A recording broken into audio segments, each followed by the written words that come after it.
a rich man who was dressed in purple and fine linen, and who fasted sumptuously every day. At his gate lay a poor man named Lazarus, covered with sores, who longed to satisfy his hunger with what fell from the rich man's table.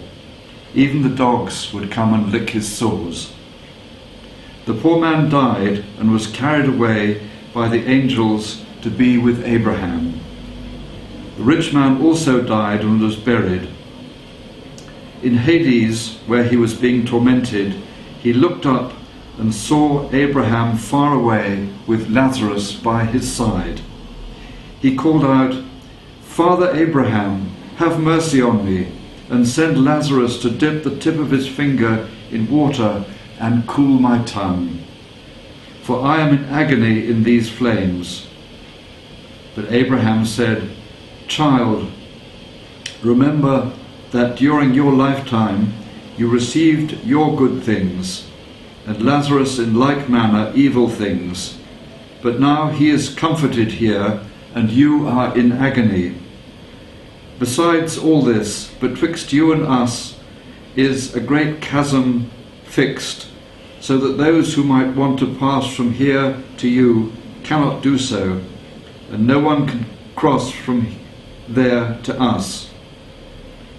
He said, "Then, Father, I beg you, send him to my father's house, for I have 5 brothers, that he may warn them, so that they will not also come into this place of torture." Abraham replied, "They have Moses and the prophets, they should listen to them." He said, "No, Father Abraham, but if someone goes to them from the dead, then they will repent." He said to him, "If they do not listen to Moses and the prophets, neither will they be convinced, even if someone rises from the dead." Well, Raymond, this is pretty challenging stuff, isn't it? It's a pretty stark sort of story, isn't it? It's a very challenging story,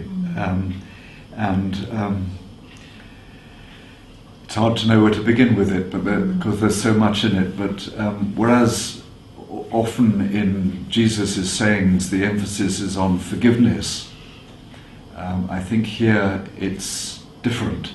That here is somebody who is being held responsible for his actions, and his feet are being held to the fire. I know, it's very, this sort of graphic sort of hellfire stuff. I mean, how much is that? Is Jesus sort of reflecting current Jewish thought, do you think, or the sort of what were people thinking about what happened after death at that time?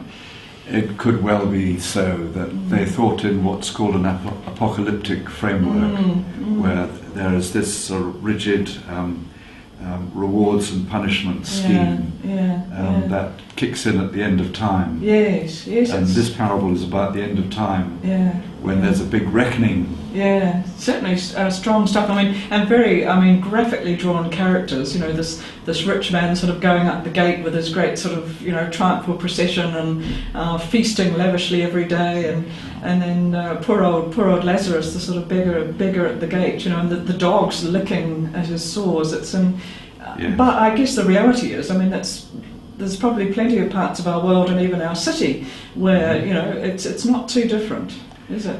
Well, I think this is where this parable is so telling, that we live in a world which is actually like this, which is still like this, and they keep saying now that the rich-poor gap is getting wider, and it's actually getting worse rather than getting better. Yes.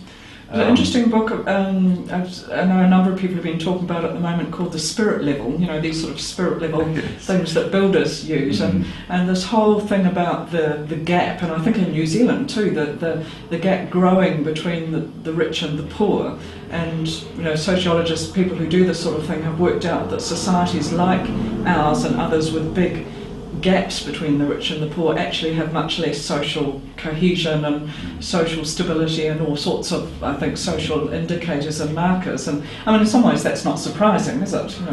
The more polarised we get. I think that it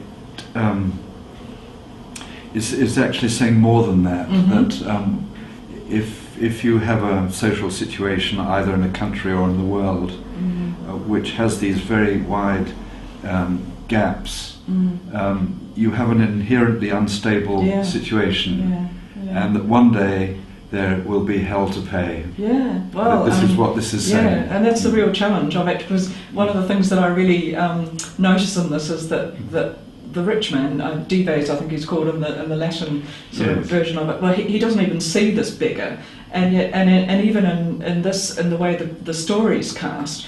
When he sees him sort of over that great goal fixed, he still wants to order him around and get him to, go and tell his brothers what to do. He's still only seeing him as a bit of a minion. He's not really seeing him. I mean, it's interesting. Even Abraham sees him as a, Lazarus as a real person. Yes, I can remember both children of God. A friend of mine who visited South Africa a few years ago, and she was an American, and they were driving on a road, and there was a gang there of black South Africans in a road gang, and she said to her friend, who was a white South African, "Who are those people over there?" And she said, "What people?" In other words, she couldn't even see them. Yeah. And here's the challenge to really see, and I suppose the challenge for us is to think about our world and the inequalities in our society, and what we do about it, and what we do about it now, not just waiting for sort of some day in the never. Well, eventually the majority take over, you see. Yeah. Okay. Oh well, a very challenging reading and lots to think about as we take it away with us. There is. Yes, there is.